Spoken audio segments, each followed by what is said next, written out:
আসসালামু আলাইকুম, সবাইকে স্বাগতম। আমরা হিসাব বিজ্ঞান বিষয়ে যখন বিভিন্ন সমন্বয়ের সমাধান করি, তখন কোনো সমন্বয়ে যদি বলা থাকে বিমা সালামি পরবর্তী বছরের 31শে মার্চ পর্যন্ত পরিশোধ হয়েছে, আর রেওয়া মিলে বিমা সালামি দেওয়া আছে 3000 টাকা, অর্থাৎ এই 3000 টাকা আমি যদি 2020 সালের এখন অঙ্ক করি, তাহলে 2021 সালের পরবর্তী বছরের 31শে মার্চ পর্যন্ত পরিশোধ করা হয়েছে। তার মানে এটি দ্বারা বোঝাতে চাচ্ছে যে 31শে মার্চ পর্যন্ত কয় মাস?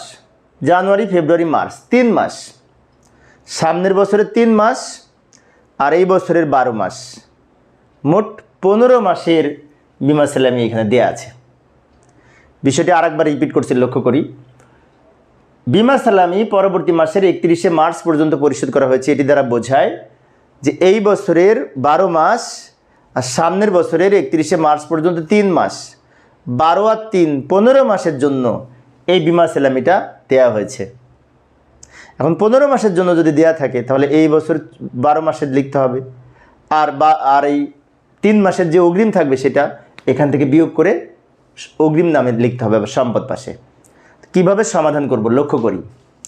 প্রথমে আমরা বিশদায় বিবরণী যখন করব, বিশদায় বিবরণী যখন ছক অঙ্কন করব, তখন বিশদায় বিবরণী পরিচালন ব্যয়ের মধ্যে এই বিমা সালামি লিখব।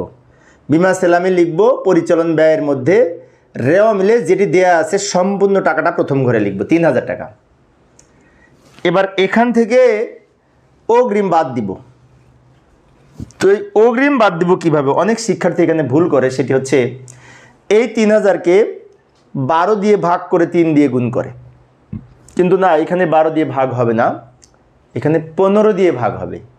কেন 15 দিয়ে ভাগ হবে আমি আরেকবার রিপিট করছি।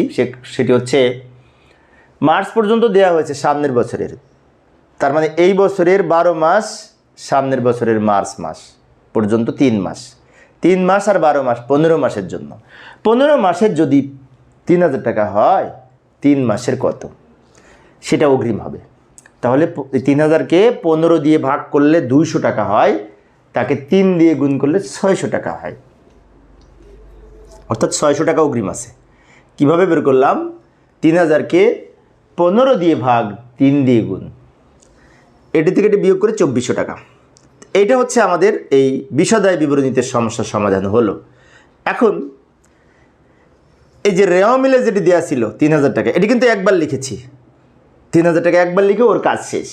বাট এই যে অগ্রিম বের করলাম আমরা 600 টাকা, এই অগ্রিমের টাকাটা কিন্তু সমন্বয় থেকে এসেছে। অগ্রিম 600 টাকা কিন্তু সমন্বয়ের আইটেম।